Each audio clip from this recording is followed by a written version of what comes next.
Okay, I think we're good to get started. So good afternoon, everyone. My name is Hannah Frizzy, and I'm a programming librarian here at Cary Memorial Library. Before we begin, I want to take a moment to thank the Friends of the Cary Library for sponsoring this program. Their support is what allows us to run wonderful programs like the one we will be having today. This program is being recorded and will be posted to the library's YouTube channel. And if you have any questions for Bill, please enter them into the Q&A and we'll have some time at the end to go over them. And now I'd like to introduce our guest. Bill Gette is the former sanctuary director at the Joppa Flats Education Center in Newburyport, Massachusetts. A skilled teacher and field trip leader, he has been leading domestic and international natural history expeditions since 1986. He has led very successful programs throughout the United States and to all 7 continents. So please join me in welcoming Bill Gette. Thank you very much, Hannah. Good afternoon, everyone. It's always a pleasure to work with Hannah. She always has things completely under control, which is always very good. Well, we're going to be going Bosque del Apache, the forest of the Apaches, and the Rio Grande corridor. The Rio Grande corridor is just following the Rio Grande River. And here's a map, and I will be sending this map to Hannah, and I think she'll be sending this map out to you after, making it available after the presentation. The key element I'd really like to get to is this is an itinerary that you could do on your own, okay? And this map would certainly help you understand where the best viewing opportunities. I've done this trip 18 or 20 times, so I have a pretty good lead on where the best places are. And we're going to start our trip in El Paso, Texas. So typically, if I were taking a group, and I did it for many years, I'd leave Boston on the earliest flight I could get. You go to Dallas, Fort Worth, and then you arrive in El Paso. And usually it's in the early afternoon. So you have an afternoon you can spend. Um, if you notice the map, the red dots are the venues I'll be taking you to this afternoon. And the black dots are where we are lodging. So it's really nice there. So if you look at the bottom, El Paso, Texas, and then you'll see a few red dots in Texas. Okay, McNairy, Texas is one of those places. Now, a thing to keep in mind about El Paso, Texas, I would do trips every year in January, sometimes actually 2 trips in January. And this is an area that's growing so fast that if there were a beautiful wildlife viewing area one year, it could be a highway the next. It's just extraordinary how fast this area is growing. So this is, again, we're going to be starting from the bottom and we're going to work our way up to Albuquerque and Sandia Crest. So I get people off the airplane, typically, 1:30, 2 o'clock. We hop in our vans and we take a drive for about a half an hour and we go to Rio Bosque Wetlands Park. It's in, right, part of El Paso. This wetlands park is run by the University of Texas at El Paso, UTEP. Okay. And this is a map. Notice the line that goes from upper left to sort of the middle at the bottom. That is the Rio Grande River. Now it's not, you'll see it's not very big at times, but that is the border between Texas and Mexico. So that's the U.S. border. Then Rio Bosque Wetlands Park is situated between the Rio Grande River and a outflow from a wastewater treatment facility. Okay. Down because water is an issue in Texas. That is a facility that takes wastewater and turns it into drinking water. That is an irrigation canal that you see to the right of that Rio Bosque Wetlands Park. So it's right in the city, and there are a lot of changes going on. But when I was visiting there, there's an irrigation canal which could harbor shorebirds and waterfowl. Okay? Now, I'm sure most of you or all of you are familiar with our killdeer. And if you're not, it gets its name because it's called as deer, deer, killdeer, killdeer. But this is, notice the really quite worn plumage on this bird. So it's going to have to go through a molt to get its alternate or breeding plumage. But I think it's just a very common but maybe overlooked bird, beautiful eye ring, orange eye ring. And then other things in those canals. So there's the American coot. And then shorebird. This is long-billed dowitcher. They breed across Canada. and they overwinter in southern United States and northern part of Middle America. And this is a bird that we see time, and this is the bill. Now, I want to point out something about this bill. This is very different from the bill of a cardinal and a crow and a raven and everything like that. The tip of the bill, the upper mandible, up the top part of that bill, is actually flexible. And that bird can lift up just the tip of the top bill, open it up. Because what's happening is it's probing its bill into the mud or into the sand, and the tip of the bill is very, very sensitive to taste to odors. So it's stuffing its bill down into the mud, and when it senses a bivalve or a worm, and it can open up just the tip of the bill, the top tip, grab onto it and pull it out. Try it sometime. Take two fingers and stick it in the mud or into the sand and see if you can open them. You really can't. But that is an adaptation for a lot of these woodcocks and snipes and things of that nature. Okay. This bird, black-necked, still breeds across the prairie states of the United States into the prairie provinces of Canada. Well, it's a different feeding in a different way. It walks out into the water column, as you can see here, and it just picks up aquatic organisms it finds in the water column, or it also you'll find them in salt water. So they just sort of walk around in there. Notice those legs. Are they ever perfect or what? Okay. And then everybody, I think most people are aware of mallard ducks. And this is fine. This is a pair on the left-hand side. But the one on the right is a subspecies of mallard called a Mexican mallard. Most people looking at the duck on the right would say, oh, that's a black duck. It's not, okay? It's a subspecies of mallard called Mexican mallard.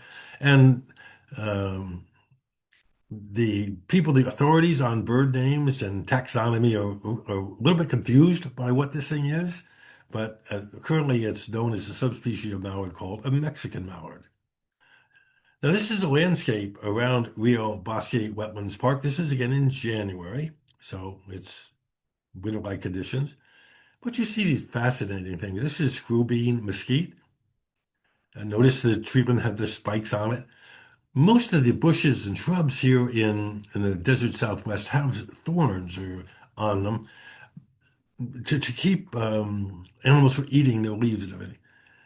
Because they're so dry, some trees actually drop their leaves when it gets really dry, and then to have to replace them again. Well, if the other animals are eating their leaves, well, those are what those spikes are trying to dissuade animals from doing it. But I think those seed pods are just wonderful.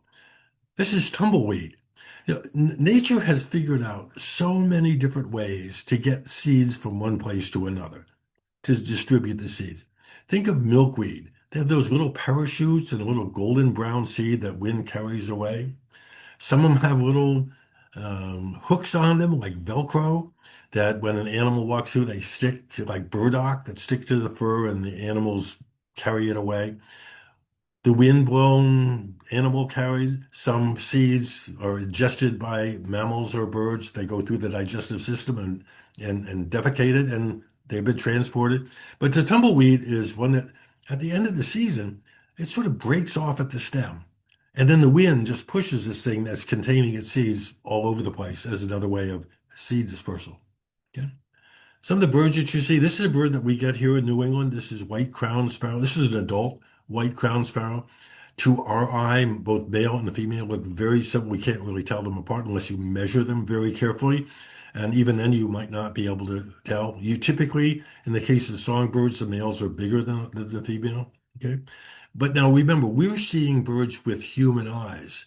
Um, the birds have four different types of photoreceptors in their eyes. So they can see a much broader range of colors than we can as humans. We only have three. So if this were a male, I mean, traditionally maybe it looks a little bit blue, and if it's a female, maybe it's a little bit pink. I mean, who knows what the colors are? But that's how they can find each other. And this is also a white-crowned sparrow. So the bird over here is at least 2 years old, and this one is in its second calendar year of life. In other words, this bird probably was fledged sometime in June or July, probably much further north in United States or in Canada. has migrated down here. And so it is not a year. It's probably 6 or 7 months old at the majority. It will not get this plumage until the following year. So we refer to this as a second year bird, a bird in its second calendar year of life. Okay. Then corvids. We have corvids all over the country, including some of the most intelligent animals on the planet. Okay. And we have northern ravens and common crows. This is Chihuahuan raven, crow size from our view, but notice the really heavy bill and sort of the thick neck. And so this is a bird that's is identified with the Chihuahuan Desert, which is a very large desert in the United States Southwest and in northern Mexico. But look at the feathers. Okay, it's a black bird, but it's not really. If you look at it carefully, it has a bluish sheen to it, and that's not pigment. What you're seeing here, the black, what you see black is pigment. What you're seeing here is the structure of feathers. Within the feathers are little flakes of melanin, which acts like prisms. And as this bird were to change his head, that head would go from blue on the top to black and then back again. And it is, again, not pigment, but it is the reflection of light. Very often we come across cottontails, which are doing everything they can possibly do not to be found by a hawk or an owl. Okay. So that's our first afternoon. The next morning, I get people up early and we go to McNairy, Texas. Now, what's McNairy, Texas? Well, it's about four derelict buildings, and that's it. Okay. But anyway, what we're doing is we want to get out folks out into this desert scrub. Now, if you're planning a trip there and ever want to do this, this whole area could be under development by now. It's been a couple of years since I've been gone. But this is creosote bush that you're seeing here. And creosote bush puts out a poison in the roots, through its roots, that causes other plants not to be able to grow in the same soil. And creosote bush, they estimate that some of these creosote bush can live up to 10,000 years. Really long, long periods of time. This is well, notice there are no other plants underneath it. And these are the berries of the these are their seeds. And this is mesquite again. Okay. Notice those huge, it's hard to tell how big they are, but they're about 2.5 inches long. So when I always caution people, if you're walking around in the desert or scrublands, always watch before you back up because cacti, mesquite, lots of other plants have these really wicked thorns. Okay. In that area, in the McNairy area, there's a canal because McNairy is basically farmland. Okay. And they grow pecans. Now, how they remember those irrigation canals they have? What they do is they just release the water from those canals and they flood this entire area. So it looks like a pond with trees sticking out. And that's how they get water in here. Take a lot of water. Okay. And then cotton. So the mountains that you see in the background here, that's Mexico. If you come in a little bit, there's a range of lower mountains. That's just on the other side of the Rio Grande River. And this is a cotton field. But out in this desert scrub, this is why I like the people take, this is a paraloxia. This is a female, okay? Paraloxia is sort of a strange name. It comes out from the genus name of a European bird that has a bill that looks similar to this one. And that's the female, and this is a male. Now, I think our northern cardinals are extraordinary, but this is even more extraordinary, I think. Okay? And then Harris's hawk, this is a hawk that in raptor shows, you'll very often see a Harris's hawk. They're a communal hunter. They keep their families together. So a group of parents will be assisted by their offspring from the prior year to help gather food and hunt for this year's brood of birds. So what they do is basically they have it chasing a rabbit or something like that.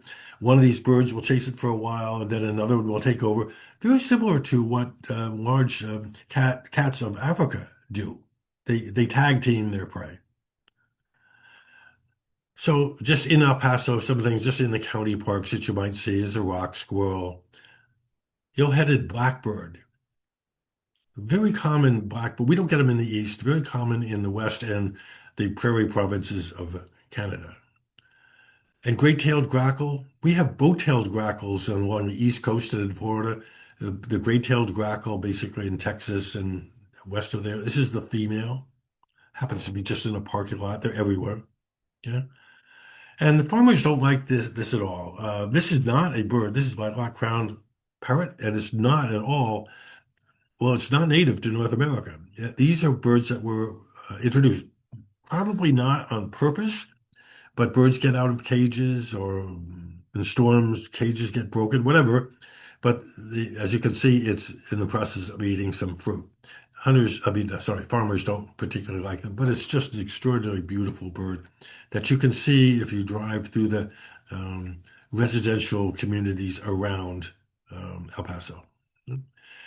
So from that is our first day, and we do overnight for 2 nights now in Las Cruces, New Mexico. So if you want to avoid sort of the buildup of El Paso and everything like that, you might want to fly into El Paso, but then just drive. It's like an hour and a half to from El Paso to Las Cruces, and you could start your trip there, and that avoids the silliness of a busy place like El Paso. Uh, and what we want to do is the Organ Mountains, to me, are one of the most beautiful places on earth. And there's Nagari Springs. There's some campgrounds within these um, parks. Yeah. This is the entrance into the Organ Mountain. Now, we're on the east side. I want to always be here in the morning. So this is a Gary Springs campground. And from this sign, which is sort of at the entrance, it's maybe 5 miles up to the campground itself. Notice the grassland here, just grasses. Okay? So we're going to see a significant change as we just increase in elevation. The yucca with its fruit from the prior year. Still within this area, it doesn't look tremendously productive, but there are lots of things that this is their habitat. This is canyon towhee. We have eastern towhee in New England. And if you were to see a canyon towhee and you have been birded at all in our area, you would recognize this as a towhee immediately. It's in the same family with sparrows. So think of it as a great big sparrow. But the size, the shape, the behavior are all similar, just different species are taking advantage of different um, environments. This is one that is in the desert. Okay. A favorite for always is the canyon wren, cactus wren, sorry. Cactus wren is the largest of our wrens in North America. There's one that's, I think it's called giant wren in Africa, which is considerably bigger. But this is so if you're familiar with Carolina wren, think at least this is at least twice as big. And it likes to make its nest within cacti because there's a level of protection from it from any particularly mammals trying to get into that nest. Okay. Shrikes, this is loggerhead shrike. This used to be a bird of New England. It isn't anymore. But you can still see them in the southern part of the southeastern part of the United States. And they're more common in the West. This is loggerhead shrike. Another name for this is butcher bird. Because what they will do is they'll capture small insects, grasshoppers, locusts, things of that nature, small mammals, and they'll impale it on the thorn of a cactus or on barbed wire fence as a place to store it. So they're known as butcher birds. Okay. Here's this bird is about the same size of our downy woodpecker. This is a ladder-backed woodpecker, this the male. A bird, again, of desert conditions, just happens to find a fence post at light. And here we're going, we're still going up a little bit, still primarily grasslands. You can see that there's still snow. Now we're starting to move into cacti and some small shrubs. And then you get to see, to somebody, those peaks in the background look like pipe organs. Okay, that's where they get the name, the Organ Mountains. And we're starting to get up now, much more snow, and we're getting into junipers. This is in the campground itself. This is alligator juniper, and if you look at the bark, you can see, whoa, it sort of looks like an alligator or a crocodile, the skin of it. And then you have the seed cones, you have the female shape, and then the different have male, different trees have male and female cones. And when we get to the campground, I always like to take people for about a half an hour hike, maybe quarter, half a mile, something like that, up into the mountains. And I always want them to read this sign because walking in the areas like this can be deadly. It can get really cold. It can get very dry and things like that. So it's just always a cautionary note. And when we start getting up, the campground is immediately below us where we see the trees. And we're looking at this large expanse of really arid conditions. Um, the salt flats, if you look in the left third of the image, those are the salt flats. Okay. And one of the birds that I always hoped to find for folks was Townsend's solitaire. Uh, it sort of behaves like our cedar waxwing. Um, Notice the beautiful eye ring, and it's it's hard to see in this image because the wing is covered up. That wing patch is sort of yellow. This is a bird that you have to work a little bit for. And then I take people into Las Cruces or near Las Cruces. We grab a lunch to go, and we go on now on the west side of the Organ Mountains. This is Organ Mountains Desert Peaks National Monument. Okay. They're the Organ Mountains. We were just on the other side of those mountains in the morning. And Dripping Springs Natural Area. There's a campground here too. And this image in the foreground, you can see a trail that wanders up and then goes around the back. This is a really nice place to walk. It's easy walk, relatively easy walking, and you get to experience this really arid landscape. But in these little tiny little canyons that you see here, you get because they're a little bit shaded and they're in an area where when there is rain, it's sort of collected together. You get these small shrubs, and that's where you want to be looking for birds in here. Another towhee. This is green-tailed towhee. Again, when you look at it, body shape, bill shape, behavior. They feed sort of like they jump up and they throw their feet back to try to find out what's underneath the little pebbles in here. Green-tailed towhee. This is something I ran a bird banding station here in Newburyport, and one day we went out to check our nets in which we catch the bird, and here was a green-tailed towhee.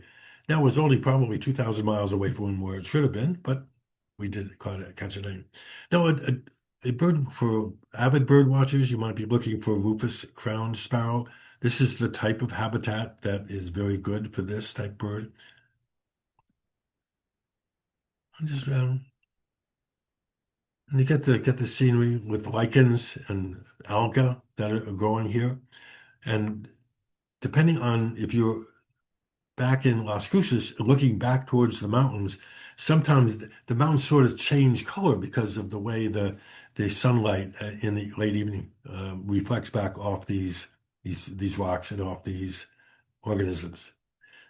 Wherever you go in this area, you'll be looking for a different kind of cactus type, the cacti. Okay. So in the bottom left is cholla. And to me, I always think of it as looking like sausages, spiny sausages, the way that they grow. And the barrel cactus, this looks up like it's a um, fishhook cactus, uh, referred to as a barrel type cactus. And then the prickly pear that looks to me like ping pong paddles or something like that. You need to be aware of them. If you choya in particular for me, if you back into that or rub up against it, the thorns seem to come out and stay with you. It's something to avoid. One of the birds that we always would hope for is this scaled quail. This is a male scaled quail. I love the crown. It has this sort of buffy color, but then the top fringe is silver. Not common. A bird that is relatively common is this. This is Say's phoebe. We have eastern phoebes here. This is a bird of desert areas and up into the mountains. Say's phoebe. And this is always a favorite for anybody that goes in this area. wherever you're in not barren desert, but where the creosote bush is, but where there's shrubberies and things like that. This is where you should be looking for roadrunner. And this is a member of the cuckoo family. Notice the long tail. It's really brilliant. Notice the very strong legs. It makes its living by running along the ground, chasing reptiles, large insects. It steals from bird nests the eggs and the young. It eats practically anything that's smaller than it. The long tail is used as a rudder. As this bird is running through the vegetation, chasing something, it uses that tail as a rudder to make the turns better, faster. So after 2 nights in Las Cruces and doing things in the area, we start heading up towards, we're going to Socorro, but en route we stop at Leesburg Dam State Park. This is a really nice campground right on the Rio Grande River.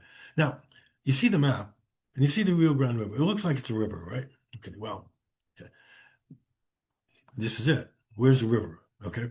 Well, on the right-hand side is an irrigation canal. So they're taking water out of the Rio Grande River. And notice that concrete structure that goes from the sort of the left half towards the center. That is a dam.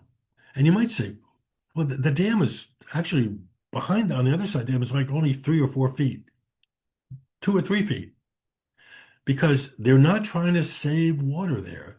They're trying to just increase the level of the water enough that it will flow into the irrigation canal.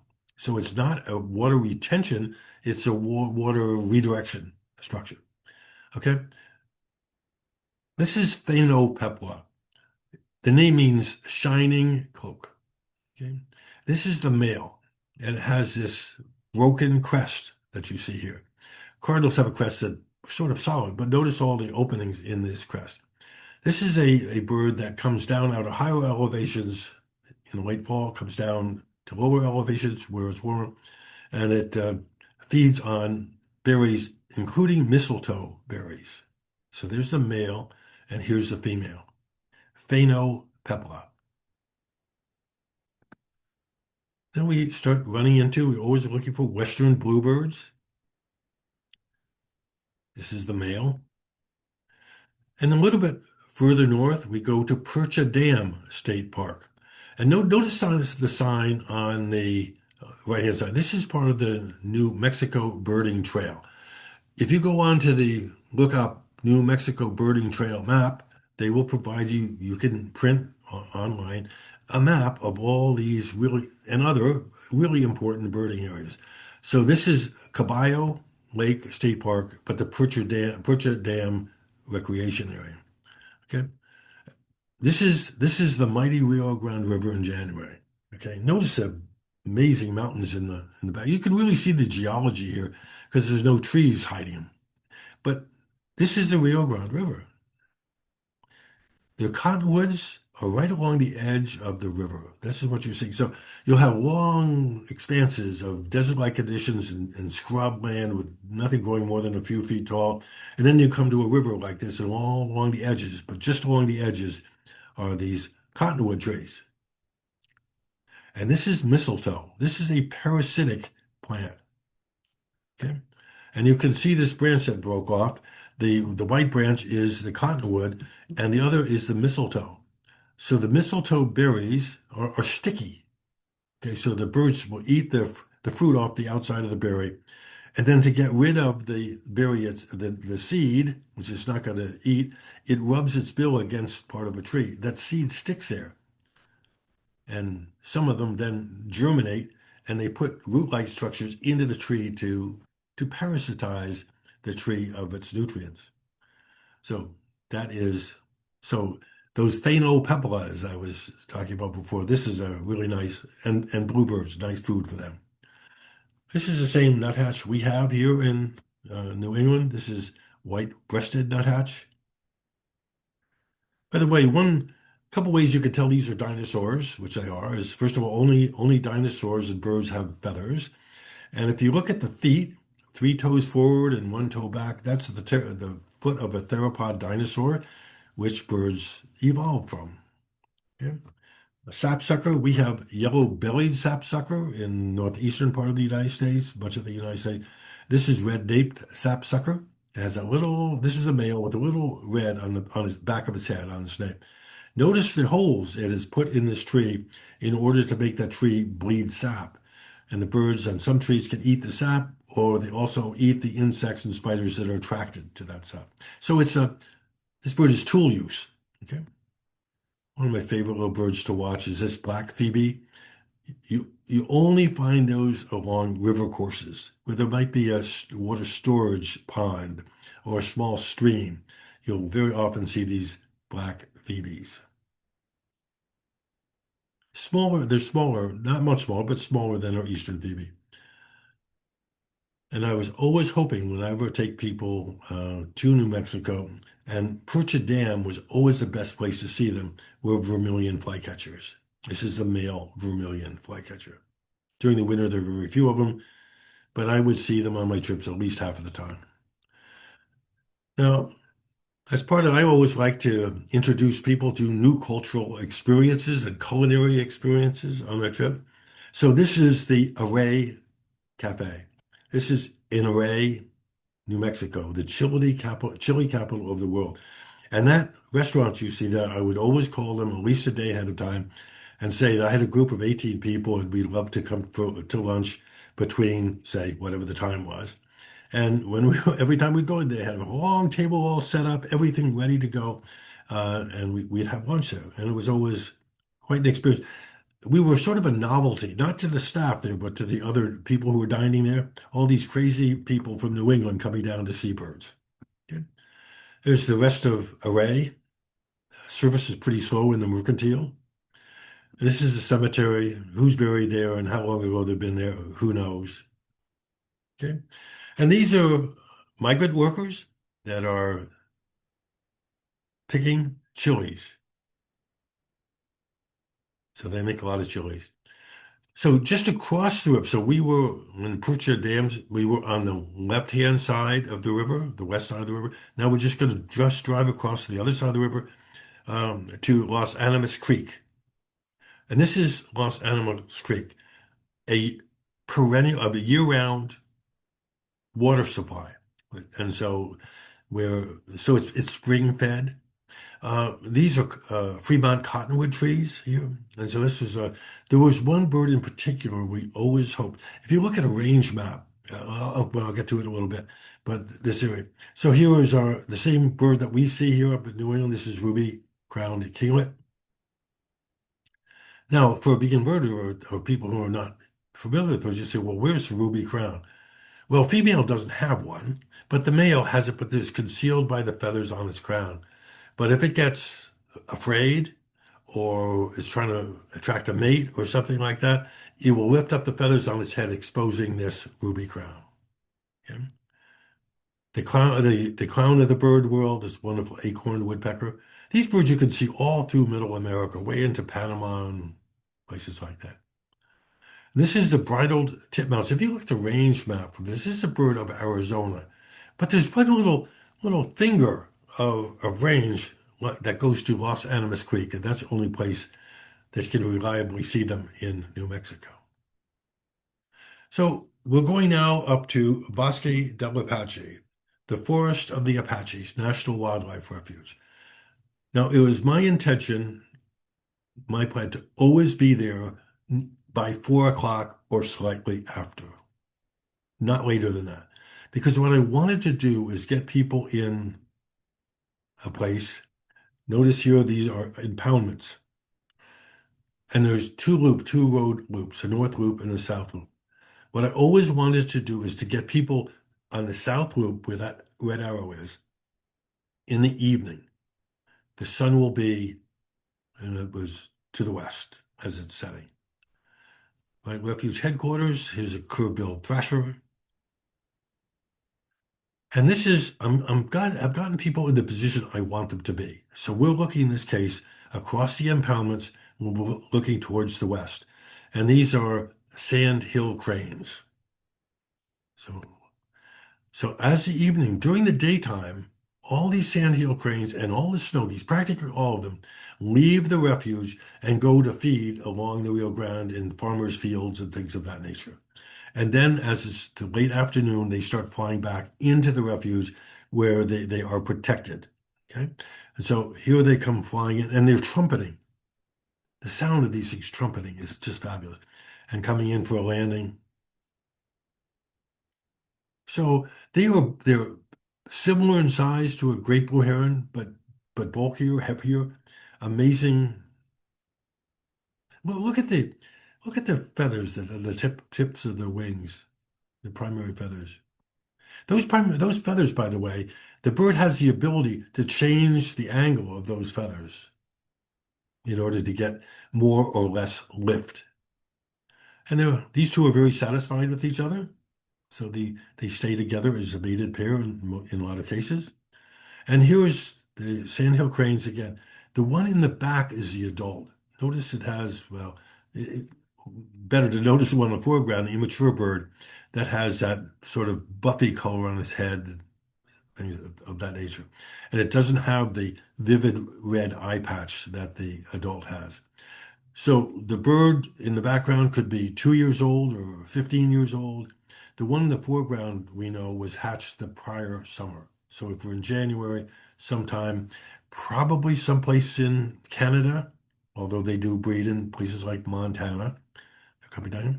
And so this is why I want to be there. And so if you're going to plan a trip like this, it's really nice for you to be on the east side of the refuge looking to the west, because here come all the snow geese and Ross's geese and sandhill cranes that are coming from the north where they've been out foraging for food back into the refuge. And you get this incredible scenery. And so it's really, the sun has gone down now, but you see things like mule deer. This is a female mule deer. And you can tell the difference between a mule deer and a white-tailed deer. Notice on the left-hand side the mule deer. Notice how the spines comes out and then branches, and then each of those branch. Where on the white-tailed deer, um, the tines, there's one central one off which other tines come. So they get both of those deer in that area. We get the white-tailed deer. One year there were some elk there. Okay, so here's the end of the day. But to prepare ourselves for the next day, so this was January 11th, and they did estimates of how many birds are there. Catted geese, 520. Snow geese. Well, when they're doing snow geese, they're not counting snow geese and Ross's geese because you can tell them apart. I'll show you how to tell them apart, but not when there are big masses of them flying. But 55,000. Other ducks, 100 and 101,000 about. Sandhill cranes, 8,400. Bald eagles. So, and notice the sunrise times. So this is sunrise. And so in this case, I'm looking to the east. Now I'm looking to the west. And here are the birds. Notice the water has frozen. And by sitting out in that water, they can easily hear a predator coming. Or a predator, this is relatively thin ice, would have difficulty getting to them. So that's why they come back into these bush. Well, people don't shoot them. And, and the other thing is they could be protected from large mammal predators. Okay? Now, as you're coming from the north, from Socorro into the refuge, there's a highway that cuts through the wildlife refuge. There are some ponds along that highway on the west side of the highway where it's the best place to start looking for these birds in the morning. Now, talk about a pack of snow geese, Ross's geese, and sandhill cranes.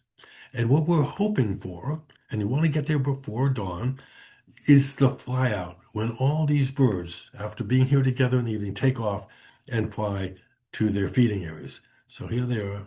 Oh, and in the meantime, this is a snow goose. When I started bird watching in 1961, this is called a blue goose. Blue goose. It's a snow goose. It's just different color morphs. In birds, a lot of birds have different color morphs. Hawks do. Okay. Uh, this is a color morph of a snow goose called a blue goose. Really handsome bird. This is a Ross's goose, and I'm going to show you a comparison in a moment. Much smaller. So here's a compare snow goose in the back, Ross's goose in the foreground. Now you can understand how if there's thousands of these things flying overhead, how it would be really difficult to distinguish in any numbers the snow goose from the blue goose. So here are the three to think of. The Ross's goose is at the top. Notice that really quite triangular bill, small bill. Another thing to notice, its head is really quite rounded. On the bottom left is a snow goose, but this is the white morph. This is like 80% of the snow geese are this color. But it has what's referred to as a smiling patch. Notice that dark area between the upper mandible and the lower. Compare that with the Ross's goose above. Head is flatter, bill is much bigger, and one has a smiling patch, one doesn't. And then you have the dark morph of the snow goose. Now, if you're a dark morph snow goose, you're always a dark morph snow geese. You don't all of a sudden become a light morph. And of course, the morphs interbreed with each other. And here's some young ones. There's this snow goose immature and the Ross's goose in the foreground. So here I have, when I'd always want to get people in this position, we're again looking to the west, the sun is behind, okay? And the thousands of geese here. And at some signal, and nobody has any idea what it is, they decide it's time to leave. So they start taking off. Now, these birds are flying right over your head.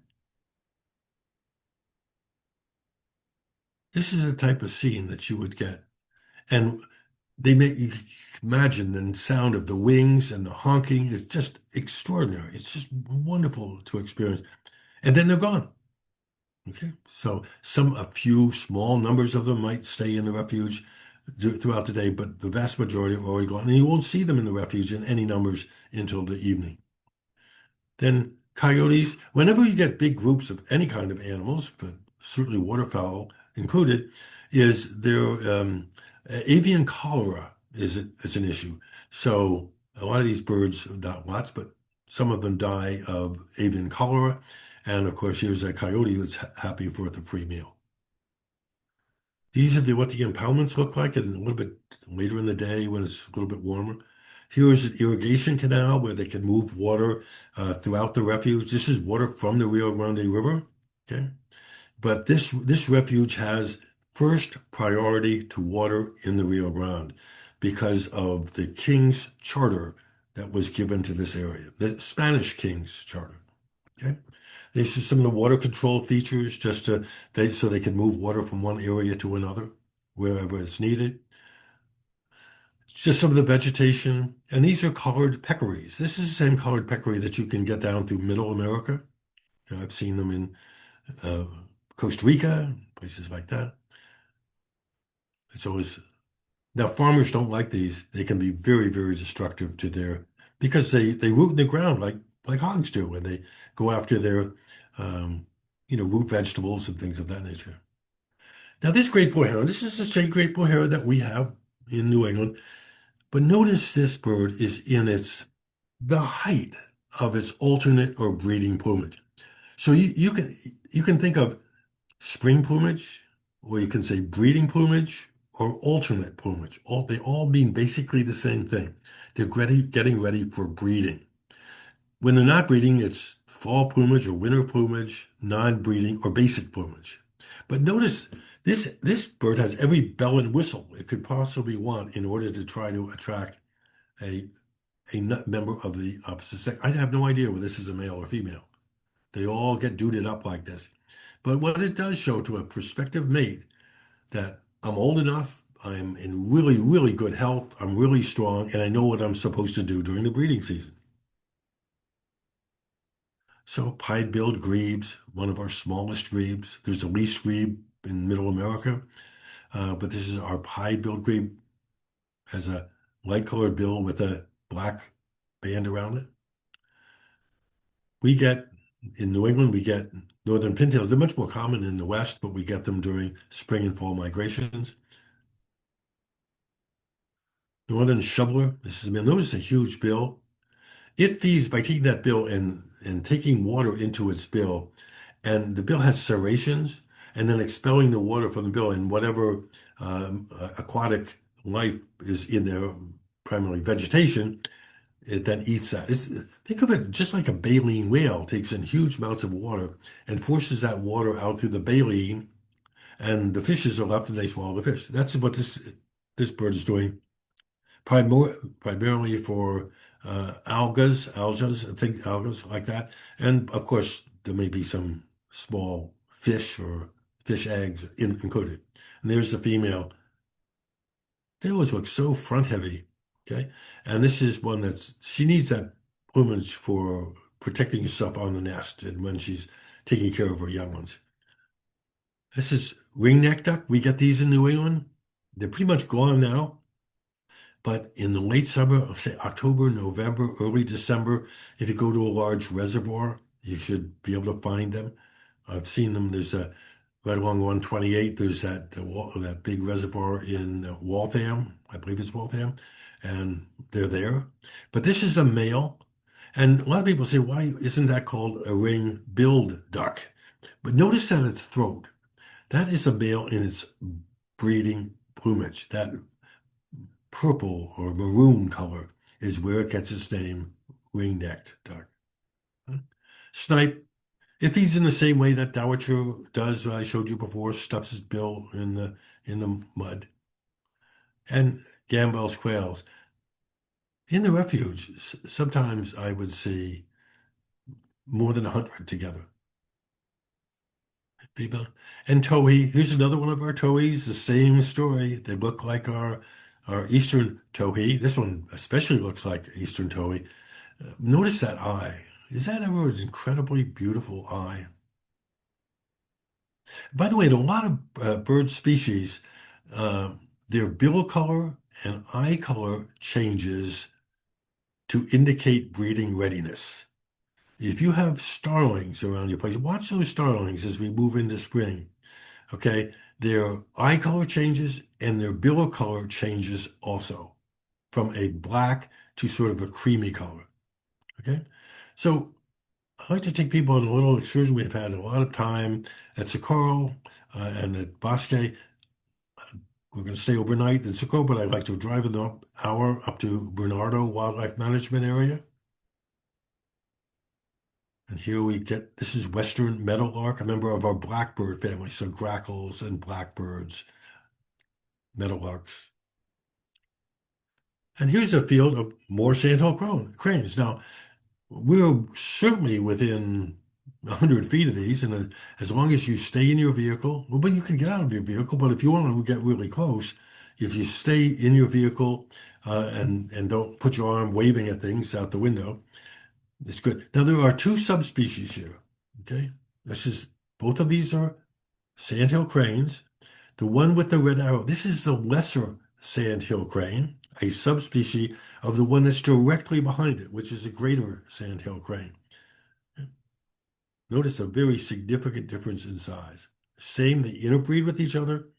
They have different migration patterns and they have different nesting areas, but they're the same species of bird. And then every once in a while, when you're out in the field, you see something that's peculiar. This is a leucistic, the term meaning white. This is a bird in the foreground. It's a sandhill crane, but notice all the other gray ones. When the feathers were being formed in this individual bird, think of the feather follicle like a hair follicle.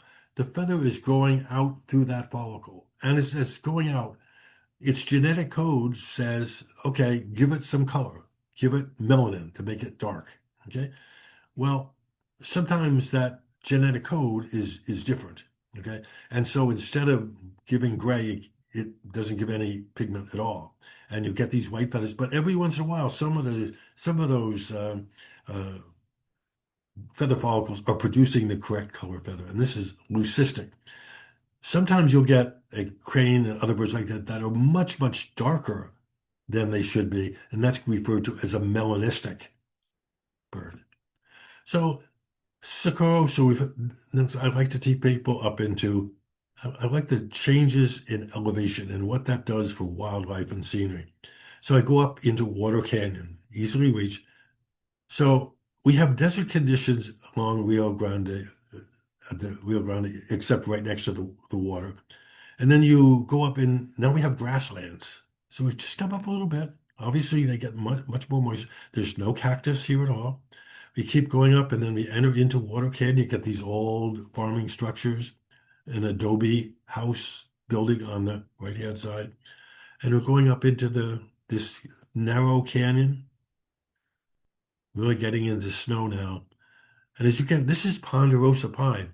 So in the matter of driving 35 minutes, okay, from Bosque to here, we've gone through all these different uh, ecotone, all these different amazing habitats. Okay, so on our last full day, so we had 2 nights in Las Cruces, 2 nights in Socorro, and we're going to go up to Albuquerque for our last night. So we go out, we want to visit Salinas Pueblo Missions National Monument. Okay. Remember the grassland I showed you before? Here it is again. Okay. We are on the same elevation that we were before. We're just like 50 miles away. Okay. Another coyote running for the field. And what I'm always so happy to see are these pronghorns. Now, these are not antlers. They do not shed them. There are 2 males and 2 females here. But these are horns like on a rhinoceros. Okay. So these are pronghorns, and they love this grassland area. Certainly handsome beast. And as we get up here, now we're approaching the village, the Pueblo of Abo. And so we're well over a mile in elevation, and we're entering in. Actually, Abo, Salinas Pueblo's Missions National Monument at the Abo. We're going to visit actually 2 villages. This is the first one. And this is at 6,100 feet.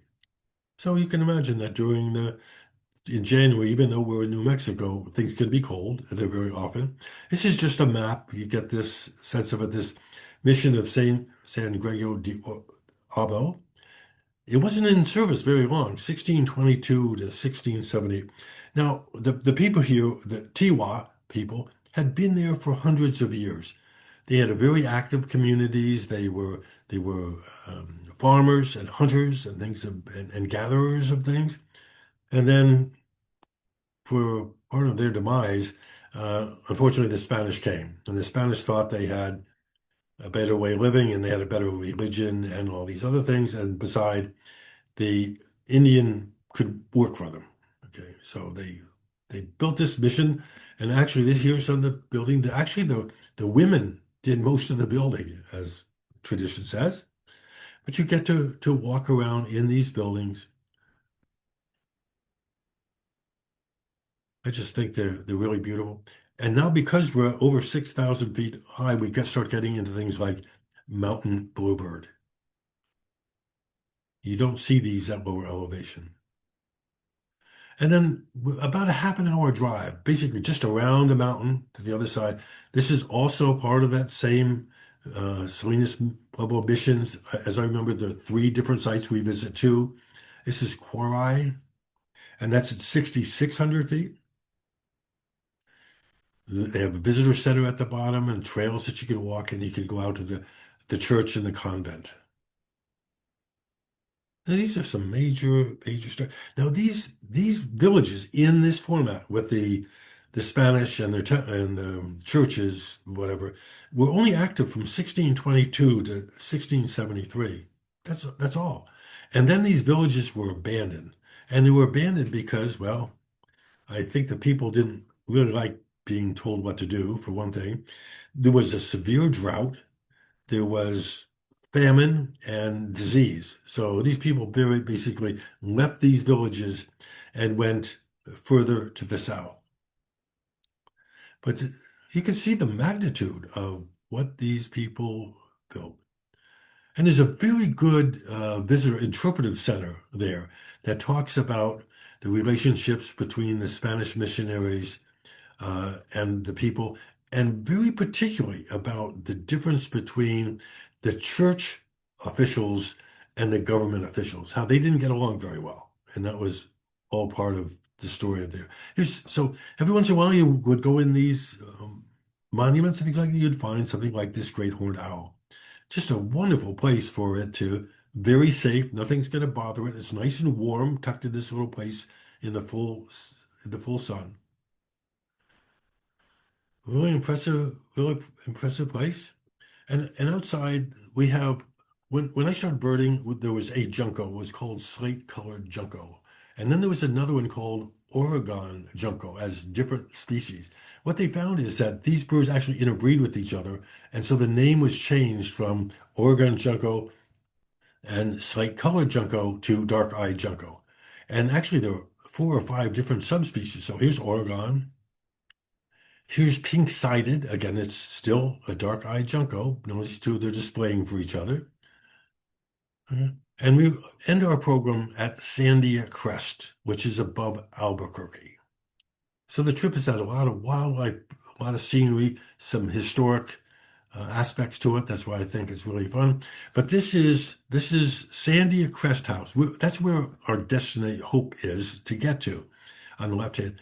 So the elevation in Albuquerque is 5,312 feet, which is basically, well, a little bit lower than the starting point of this one, but still quite a different. And the elevation at Sandia Crest is 10,678. Now notice that's road is serpentine, as they would say.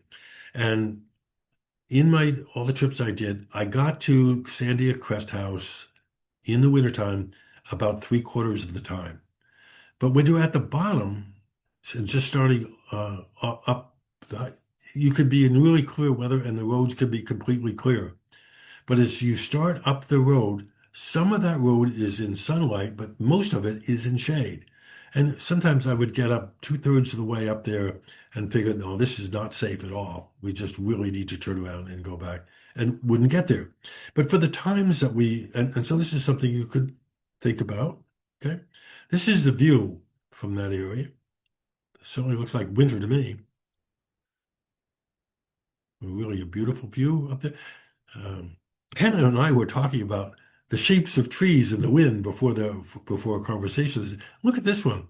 The wind is coming from the tree is all blown. All of its branches are on the lee side of the wind, and right below us, right below that scene is Albuquerque. So some of the birds that you get up here, red-breasted nuthatch, this is the same nuthatch again that we get here in New England. Mountain chickadee, you have to sort of go up high to see mountain chickadees. Steller's jay, same in the same family with crows and ravens in our blue jay.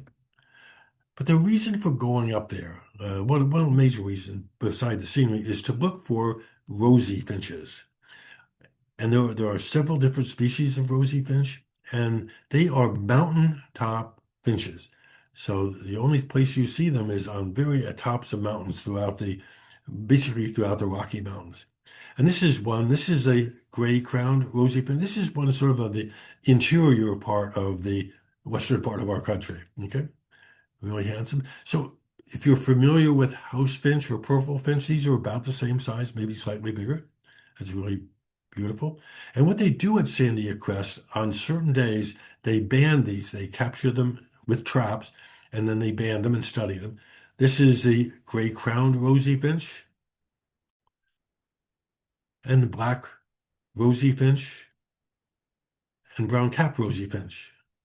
So and by the way, they can sometimes be very, very difficult to tell apart because the females are very difficult to tell apart and some of the immature birds. So it's not easy. But in the Crest House, they, in years past, have done bird banding. So you could, if you were interested, you could go into just inquire online about finch banding at Sandia Crest. And if they're doing it, it's a little bit hard to know. But anyway, this is what the banding operation. So what they do, they capture these in traps that have seed in it to attract them. They then measure it. They identify, first of all, you can't band it unless you know what it is. So you have to identify it. And then you measure them, you weigh them, you look for fat by blowing the feathers out of the way. Mussels are going to be a pink, bright pink color, and the fat is going to be yellowish. And then you band it and release it. So that's the end of the talk for this afternoon, but I'm hoping that anybody who has thought about going there will feel comfortable in doing this trip because you can do it on your own. Okay, let's see. I think honestly we're right on time. So if people don't have any questions, I think we're good to go. So yeah, thank you, Bill, for that very informative journey. I was very impressed by the snow geese photo that you were talking about earlier. That was incredible scene to capture, and I'm really glad that you were able to show that to everyone. That was really, really beautiful. Yeah, thank you for everyone who joined us today. And if you enjoyed Bill's program today, there will be another one on February 20th at 1 p.m. that you can register for that focuses on the diversity of the world's birds through his wonderful photography. And yeah, otherwise, thank you again for everyone's participation, and I hope you all have a great rest of your day. Thank you, Hannah. Good evening. Good afternoon. Good afternoon. Bye, Bill. Bye bye.